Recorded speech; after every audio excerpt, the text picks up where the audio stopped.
चलिए आज एक ऐसी कहानी की बात करते हैं जो इतनी बड़ी और इतनी अहम है कि उसने एक पूरे युग का रुख ही मोड़ दिया। ये कहानी है एक बेटे के बलिदान की, एक पिता के प्यार की और एक ऐसी प्रतिज्ञा की जिसने इतिहास को हमेशा के लिए बदल कर रख दिया। शुरुआत करते हैं इसी दमदार कथन से। जरा सोचिए, ये खुद समय के शब्द हैं जो हमें ये बता रहे हैं कि हम जिस घटना के गवाह बनने जा रहे हैं वो कितनी असाधारण थी। मतलब ये कोई मामूली वादा नहीं था, ये एक ऐसी शपथ थी जिसकी गूंज हमेशा के लिए ब्रह्मांड में रहने वाली थी।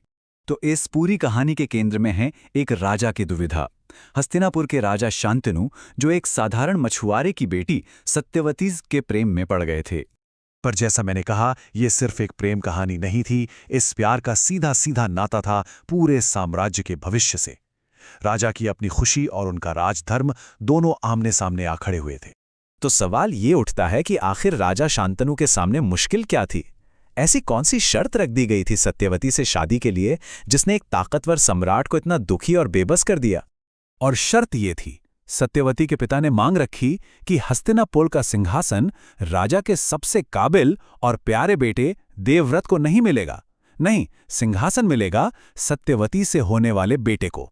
इस एक मांग ने राजा शांतनु को एक ऐसे दौराहे पर लाकर खड़ा कर दिया जहां प्यार और कर्तव्य के बीच चुनना लगभग नामुमकिन था। और यहीं से कहानी उस मोड़ पे पहुंचती है जहां एक बेटे ने अपने पिता की खुशी के लिए अपना सब कुछ दांव पे लगा दिया। अब बारी थी देवव्रत की।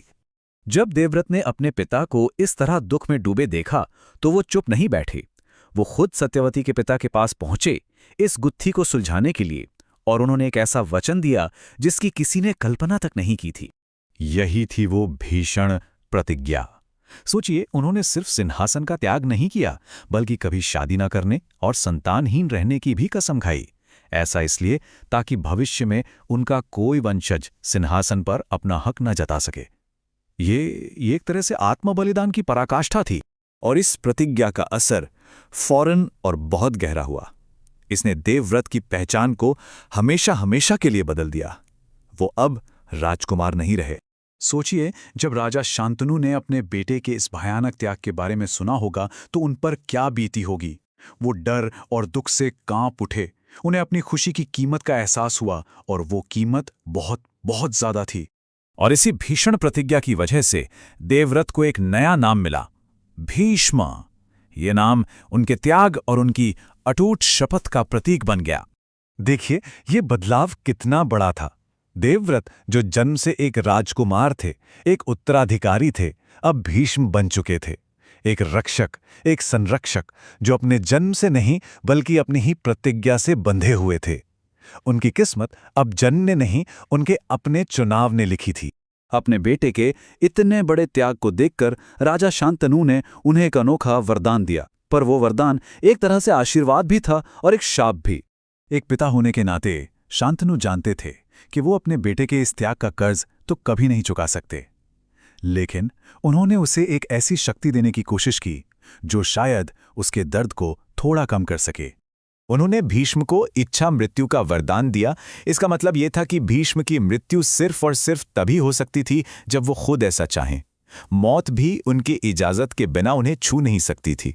तो शादी हो गई, शांतनु को उनका प्यार मिल गया, लेकिन इस खुशी पर हमेशा एक गहरे दुख और पछतावे का साया रहा।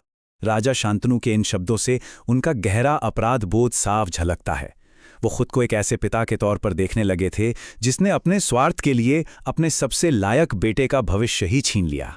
और सिर्फ राजा ही नहीं, रानी सत्यवती भी, जिनके लिए ये सब कुछ हुआ, वो भी इस खुशी को कभी पूरी तरह से अपना नहीं सकी। भीष्म के साथ हुए अन्याय की याद उनके हर सुख को कड़वा बना देती थी। और भीष्म, उन्होंने अपने दुख को अपना कर्तव्य बना लिया। उन्होंने एक और वचन लिया कि हस्तिनापुर के सिंहासन की रक्षा करेंगे, चाहे उस पर कोई भी बैठे। वो सिर्फ एक खामोश तमाशाई नहीं बल्कि उस सिंहासन के सबसे वफादार सेवक और रक्षक बन गए। और आखिर में ये सवाल हमारे लिए बचता है, क्या भीष्म का त्याग पिता के लिए भक्ति का सबसे बड़ा उदाहरण था, या फिर ये एक ऐसी भयानक गलती थी जिसने अनजाने में ही हस्तिनापुर के भविष्य के महायुद्ध और उसके विनाश की नींव रखती थी? इसका जवाब शायद वक्त के पन्नों में ही दफन है। ये सोचने वाली बात है।